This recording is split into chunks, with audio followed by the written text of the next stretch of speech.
Here is a typical question. The equation 2x squared minus 4x plus 6 equals 0 has roots alpha and beta. Find without solving. It is imperative that we understand that we're going to have to solve this equation without actually finding what the roots are. Alright? And that is a critical part of the question. Find without solving alpha A, alpha plus beta, and alpha beta. Now, even if they don't ask us to find these two, we will have to find them. So let us start with part A, and we would have established this in the last video, that alpha plus beta is equal to negative b over a, and alpha beta is equal to c over a. Now let us point out what my a, b, and c values are. So from this equation, we can say that a is equal to 2, b is equal to negative 4, and c is equal to 6. All right, so let's go. Now, what is alpha plus beta? So I'm going to have that alpha plus beta is equal to negative b. We all agree that b is negative 4. So I'm going to have negative 4 over a, which is 2. Now, two negatives there would give me a positive. So it's just like having 4 over 2. My answer would actually be 2. Alpha beta is equal to c over a. And c in this case is 6 over a, which is 2. So alpha beta is equal to 3. All right. So these are the most two critical things that I always need to write down, even if I'm not asked for them, because I'm going to be using them to do everything else. Look at question B for me. You have alpha square beta plus alpha beta square.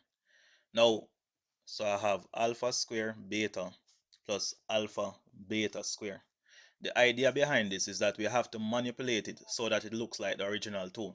Either I'm seeing alpha plus beta or I'm seeing alpha beta. Now, here is where we use a lot of algebraic technique. So we have, if something is common, we can factorize it. If we have a fraction, we can simplify it. Or sometimes we might have to use special identities. Now, clearly here we can see that alpha, beta is common for both expression, or for both terms, sorry. So I can factor out an alpha, beta. That is going to leave me with alpha plus beta. All right, let's go back up. We found that alpha, beta was 3. And we found that alpha plus beta was 2. So this is really going to become 3 times 2, which is equal to 6. Now, let us go back up to our second question. Question C, 1 over alpha plus 1 over beta. All right. So 1 over alpha plus 1 over beta. Remember that these need to look like the original thing. As it is, I can't find the value of this. I have to break it down. All right. Notice that these are fractions and we're adding them. So what do we typically do with fractions? We find the LCM and we break it down to make it a single fraction. So my LCM here would be alpha beta. Now we say alpha into alpha beta is beta, and beta times 1 is beta. Plus beta into alpha beta is alpha. Alpha times 1 is alpha.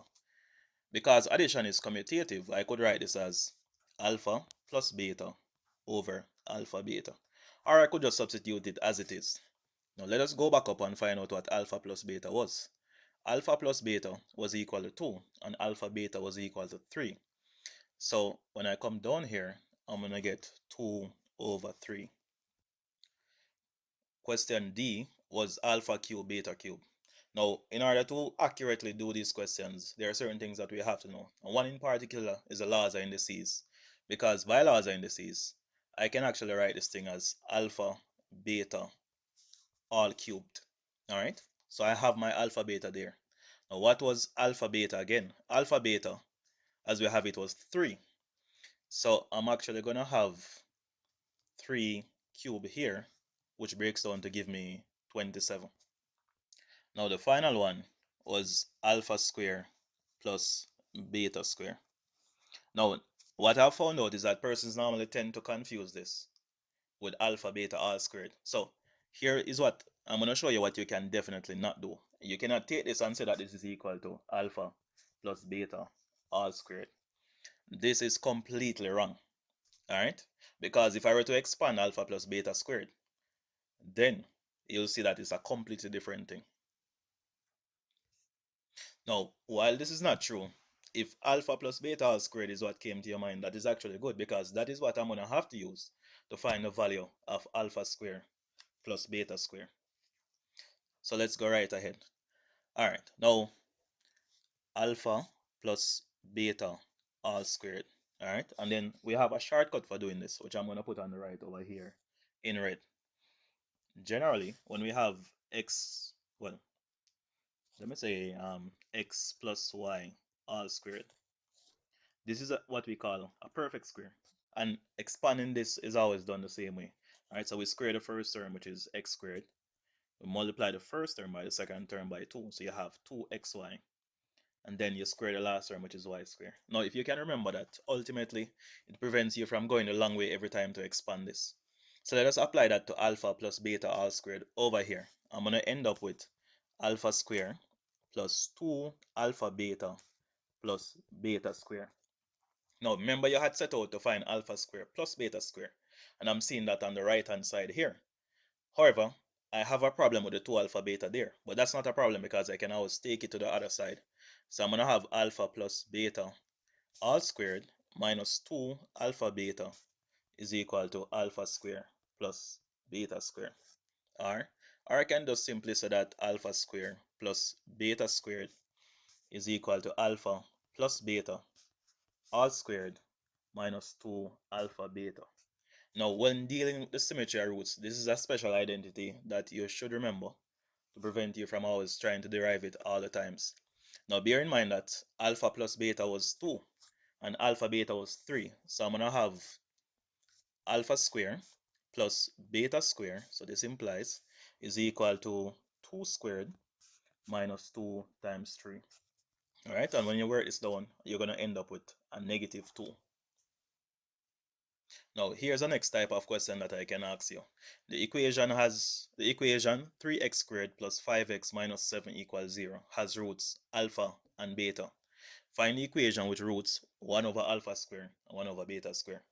In order to do this question, we must start out with the general equation, all right? And we did establish that in the first video, that the general equation is going to be x squared minus the sum of roots